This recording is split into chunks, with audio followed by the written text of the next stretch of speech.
Bueno, buenas tardes a todos los senadores. La verdad que hoy, 29 de diciembre, que estemos finalizando este primer periodo de sesiones ordinarias de este nuevo gobierno con esta sesión, después de un año ejemplar de trabajo en este recinto, a pesar de las dificultades por la pandemia, creo que nos tiene que llenar de orgullo a todos los senadores porque estamos finalizando este año precisamente con una ley que amplía los derechos, que favorece el debate, que de alguna manera transversalmente posiciona a todos nosotros, independientemente de las fuerzas políticas a las cuales pertenecemos. Y me parece que es muy auspicioso precisamente que este primer año de sesiones ordinarias terminemos con el tratamiento de este proyecto de ley que ya hace 2 años atrás no había sido posible sancionar y que esperemos hoy sea con resultado positivo.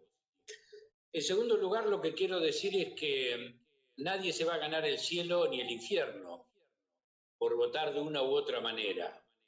Ni estamos aquí los que voten de una u otra forma, somos más o menos católicos, más o menos cristianos, o somos más buenos o menos, o queremos más la vida o menos la vida. Evidentemente, este proyecto y este tema que estamos abordando, todos nosotros tenemos nuestras ideas, nuestras convicciones, nuestros principios culturales, religiosos, históricos, por el cual vamos a tomar una postura u otra.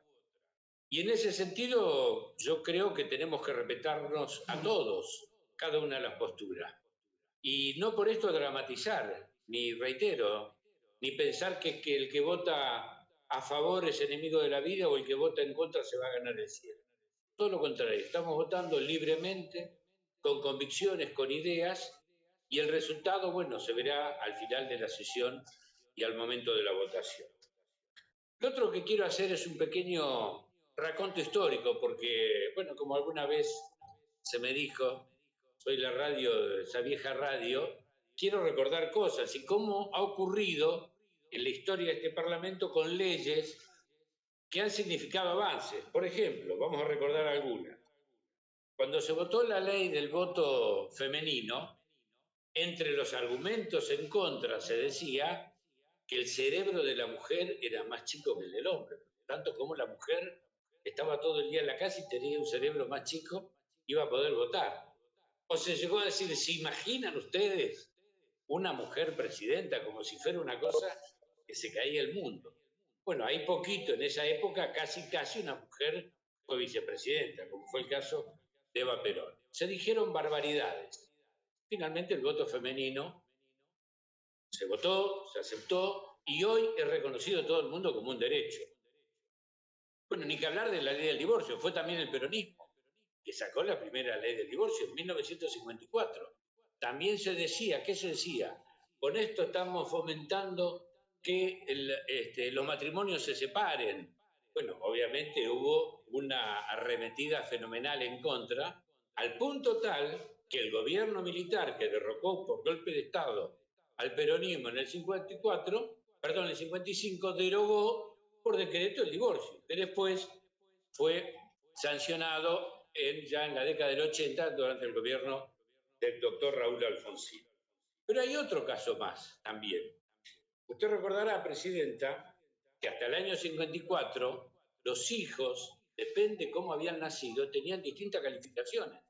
Estaban los hijos incestuosos, los hijos naturales, los adulterinos, los matrimoniales, y por una ley del peronismo feminista fue acusado en esa época al peronismo de feminista y además decía con este proyecto lo único que va a servir el matrimonio va a ser para tener sexo, nada más.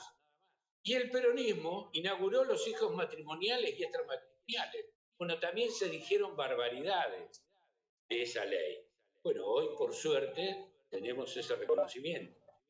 Bueno, ni que hablar posteriormente con las leyes del matrimonio igualitario, que sancionamos hace pocos años, también se dijeron, digamos, cuestiones de este tipo, ¿no? Que era un retroceso, que era contra natura, contra la naturaleza. Bueno, hoy, lamentablemente, no todos, pero algunos, y yo respeto a los que se oponen, pero hay algunos que se oponen con esos viejos argumentos,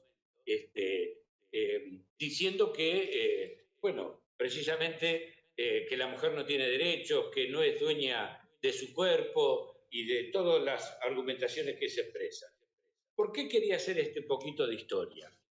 Bueno, para que recordemos que ningún avance fue fácil. Nunca se regaló nada a la sociedad.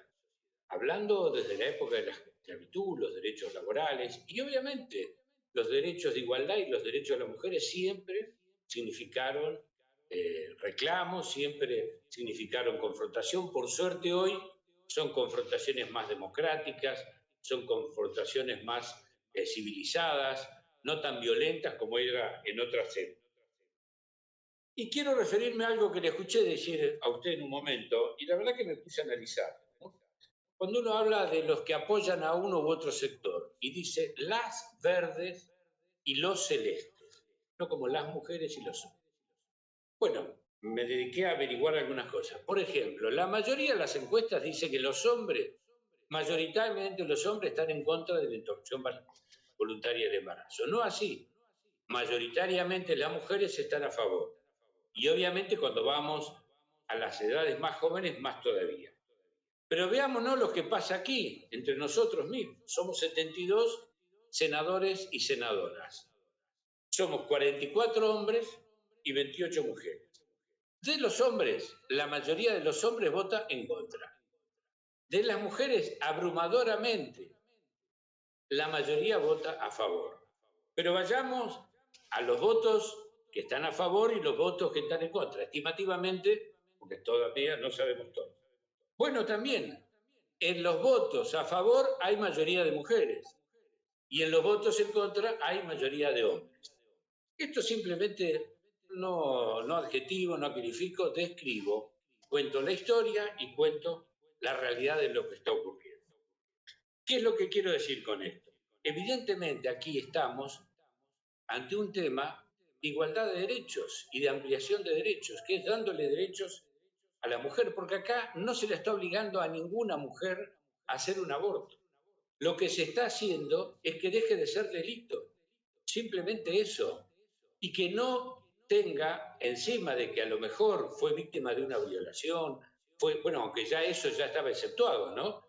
Porque también aquellos que dicen, ¿cómo puede ser el aborto que hay una vida y demás? Bueno, también en el caso de una violación también hay una vida, y sin embargo, desde 1921 estaba permitido la interrupción voluntaria en el caso de una violación. Por eso, reitero, aquí estamos precisamente en presencia de un reconocimiento de derechos. ¿Hacia quién? Hacia la mujer. Y además hay otra realidad que tampoco podemos desconocer. Mire, todas las estadísticas, o la mayoría de ellos, por lo menos la que yo he visto en la Argentina, se practican aproximadamente 450.000 casos de abortos por año. Son estadísticas que da la Red de Acceso al Aborto Seguro. Entre ellos, muy pocos, menos del 10%, son los que se hacen en el sistema público. El resto se hace todo en privado. ¿Por qué? Porque hay una desigualdad. Hay sectores sociales que acceden al aborto a través de clínicas privadas o médicos privados con absolutas garantías de salud, con absolutas garantías de vida para esas personas y los realizan. Esta es la verdad. No podemos pensar que si nosotros no sacamos la ley no va a haber más abortos. No, van a seguir existiendo. Pero van a seguir existiendo para un sector social con garantías de salud, con garantías del cuidado de su persona y para otro con un serio riesgo de vida. Por eso, reitero, lo que estamos haciendo es poniendo igualdad social entre las mujeres que toman esa decisión. Estamos ampliando los derechos. Y por otro lado, ¿qué estamos haciendo? Bueno, acá se dijo que el Estado con esto iba a cometer una intromisión. Todo lo contrario, el Estado hoy está mirando para otro lado, porque esta realidad existe, hay clínicas privadas que los hacen, hay médicos que los hacen. Todos lo sabemos, todos lo conocemos, en los pueblos, en las ciudades. No podemos mirar para otro lado.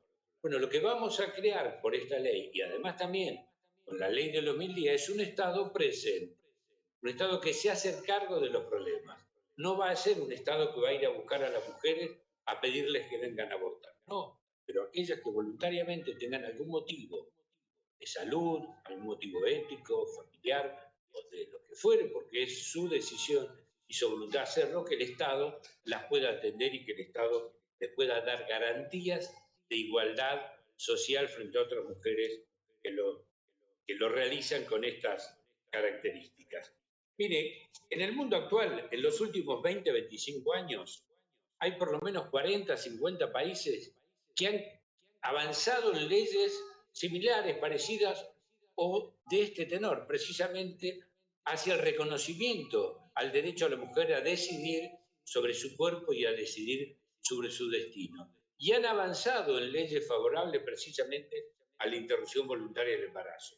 Se podría hablar de Estados Unidos, Canadá, Nueva Zelanda, bueno, países de Europa, países del tercer mundo, muchísimos eh, países del mundo en los últimos 20, 25 años están avanzando estos derechos. Yo le puedo asegurar, como pasó con las leyes anteriores, con la ley del voto femenino, con la ley del reconocimiento de hijos matrimoniales, con la ley del divorcio, del matrimonio igualitario.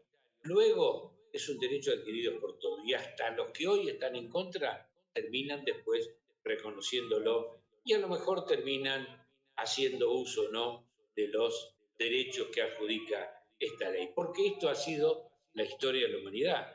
Todas las cuestiones que han intentado frenar, detener lo que son los avances sociales, lo que son los avances de derechos de las sociedades, terminan el tiempo venciéndolos y aceptando esas realidades. Yo no sé a quién se le podría ocurrir hoy venir a decir, no, prohibimos el voto femenino, volvamos a que no hay más divorcio, o volvamos a calificar a los hijos incestuosos, ilegítimos. Nadie vendría sobre eso. Estamos siempre discutiendo para adelante y siempre discutiendo más derechos. Además, esto estamos cumpliendo con un derecho, uno de los derechos humanos y de salud pública que tienen fundamentalmente, obviamente, todas las mujeres, y estamos reconociendo el derecho que ellas tienen a tomar una decisión libre sobre sus cuerpos y además estamos también en la ley, porque así lo establece, dando educación sexual, dando información, dando conocimiento, que es lo que en el fondo, en definitiva, necesitamos. Que todos aquellos embarazos sean los heridos y no los involuntarios, que después lleven a la decisión de interrumpirlo antes de que llegue el momento de la gestación. Mire, Presidenta, hay muchos más argumentos y la verdad que hay muchos expositores y no tengo dudas que van a ser las mujeres que abrumadoramente, de las 28 senadoras que tenemos, abrumadoramente las mujeres, independientemente del color político, hoy votan a favor de esta ley, las que van a poder explicar mucho mejor que yo los motivos por el cual esto tiene que ser ley. Así que simplemente, señora Presidenta, y a todos los colegas, decirles que estamos terminando un año difícil, un año de pandemia, un año inédito en el mundo, pero que como Senado de la Nación podemos estar orgullosos de todo lo que hemos hecho este año y además orgullosos de que terminemos el año debatiendo y ojalá sancionando como ley este proyecto de interrupción voluntaria del embarazo. Muchas gracias, presidente. Muchas gracias, señor senador. Tiene la palabra el senador